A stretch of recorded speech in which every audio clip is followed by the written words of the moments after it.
Robert is a kind 25-year-old man who works at a small coffee shop in Los Angeles. He loves painting and dreams of opening his own art gallery someday.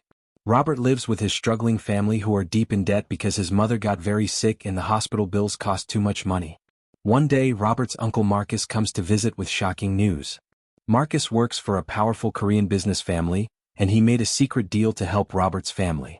The deal is this: Robert must marry Min-joon Kim, the oldest son of the Kim family who runs a huge technology company worth billions of dollars. Robert feels confused and scared. He doesn't want to marry a stranger, but his uncle explains that Minjun was hurt in a terrible car accident 2 years ago and now uses a wheelchair. Minjun's father wants him to get married to make the family look good to their business partners, but no one wants to marry Minjun because of his disability. In exchange for this marriage, the Kim family will pay all of Robert's mother's medical bills and give his family enough money to never worry again. Robert feels trapped. He doesn't want to abandon his sick mother, so he agrees to the marriage. Marcus, a black male age 48 with graying short hair, wearing an expensive business suit, sits across from Robert at their small kitchen table. The weight of the decision hangs heavy in the air. Within 2 weeks, Robert flies to Seoul, South Korea. When he arrives at the huge Kim mansion, he meets Minjun for the first time. The mansion towers before him with its modern architecture and cold marble floors. Robert's heart pounds as he's led through the grand entrance. Minjun sits in an expensive wheelchair, wearing a fancy suit. He has cold eyes and barely looks at Robert. "I didn't ask for this either," Minjun says rudely. "Just stay out of my way, do what you're told, and we'll both survive this arrangement." Robert feels hurt by Minjun's mean words, but he tries to be friendly anyway. However, Minjun ignores him completely. They get married in a small, private ceremony with no celebration. Robert feels lonely in this huge, cold mansion where no one seems to care about him.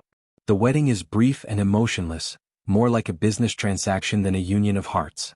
Robert tries his best to be a good husband. He learns Korean, helps Minjun with daily tasks, and attempts to make conversation. Slowly, over several months, Minjun starts to soften. Robert discovers that Minjun isn't really mean. He's just deeply hurt and angry about his accident. Minjun used to love dancing and running, and losing his ability to walk made him feel like his life was over. Robert shares his love of art with Minjun, painting beautiful pictures and telling stories. Minjun begins to smile again. They start having meals together, watching movies and talking late into the night. Robert feels something growing in his heart. He's falling in love with Minjun. And from the way Minjun looks at him, Robert believes Minjun feels the same way. One evening, Robert overhears a phone conversation that destroys everything.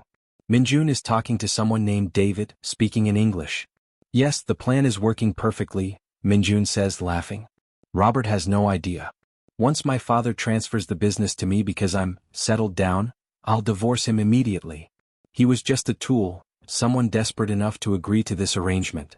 Robert's heart breaks into pieces. He rushes to their bedroom and finds Minjun's private laptop open. Inside, he discovers emails proving everything. Minjun never needed the wheelchair. He could walk perfectly fine. The entire disability was fake, created to find someone desperate enough to marry him without asking questions. But the worst betrayal comes next. Robert finds messages between Minjun and David, Minjun's actual boyfriend who he's been secretly dating the entire time. Robert confronts Minjun that same night. Minjun doesn't even apologize. He stands up from his wheelchair, easily like he'd never been disabled at all, and says coldly, "What did you expect? This was business. You got your money, I get my company. We both got what we wanted." "I wanted love," Robert says, tears streaming down his face. "I thought we had something real." Minjun laughs cruelly. "That's your problem. You believed a fairy tale." Robert packs his bags and leaves the mansion that very night, heartbroken and humiliated. He walks out of the grand entrance with a single suitcase, the same entrance where he'd arrived full of hope weeks ago. Now he leaves with nothing but pain. The rain begins to fall as he stands on the mansion steps, looking back one final time. Robert returns to Los Angeles devastated. He doesn't tell his family the whole truth, just that the marriage didn't work out. The money Minjun's family paid is already spent on his mother's treatment, so Robert can't give it back even if he wanted to. For months, Robert struggles with sadness, anger, and feelings of worthlessness. He sits in his small apartment, surrounded by blank canvases, unable to create anything. Robert's art show becomes surprisingly popular. His paintings, showing themes of heartbreak, betrayal, but also hope and strength, touch people deeply. A famous art collector buys several pieces for a lot of money. News websites write articles about the emerging artist with a broken heart who creates beauty from pain. The gallery is packed with admirers, all captivated by Robert's emotional journey told through vibrant colors and bold strokes. But slowly he starts to heal. He begins painting again, pouring all his pain into beautiful artwork. A small gallery owner named Mrs. Chin discovers Robert's paintings and offers him his first real art show. Robert creates with renewed passion, channeling his heartbreak into vibrant, emotional pieces. Robert's success grows quickly. Within a year he opens his own gallery. Within 2 years he becomes one of the most talked about young artists in America. He uses his platform to speak about his experience, helping other people who've been used or betrayed in relationships.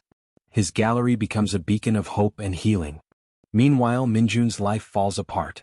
His father discovers the truth about the fake disability and the secret boyfriend. Furious at being lied to, Minjun's father gives the company to Minjun's younger brother instead. David, who was only with Minjun for his money, immediately leaves him for someone richer. Minjun ends up working as a regular employee at his family's company, no longer the powerful CEO and completely alone. 3 years after their separation, Minjun sees a news article about Robert, now a successful, famous artist, being interviewed about his new art exhibition in Seoul. Minjun stares at his phone screen in disbelief. Robert looks confident, successful, and genuinely happy. Everything Minjun threw away. The regret hits him like a wave. Minjun, desperate and regretful, goes to the exhibition in Seoul. Robert sees Minjun in the crowd. Minjun looks smaller now, humbler, with sad eyes. He approaches Robert nervously through the elegant gallery space filled with Robert's stunning artwork and admirers. Robert, I'm sorry, Minjun says, his voice shaking. I was cruel and stupid. I threw away something real for things that didn't matter. I know I don't deserve forgiveness, but I needed you to know that I realized too late that I actually loved you. Watching you leave was the biggest mistake of my life, Minjun continues, his eyes pleading. I forgave you a long time ago, Minjun, Robert says calmly. Not for you but for me. Because holding on to hate was stopping me from being happy. Does that mean, could we possibly, Minjun starts hopefully. Robert shakes his head gently. No. Forgiveness doesn't mean forgetting. You taught me an important lesson. I deserve someone who chooses me from the beginning, not someone who realizes my value only after losing me. Robert walks away, surrounded by people who love and respect him, leaving Minjun standing alone in the gallery. Robert's revenge isn't cruelty, it's living well. He didn't destroy Minjun. He simply became so successful and happy that Minjun destroyed himself with regret.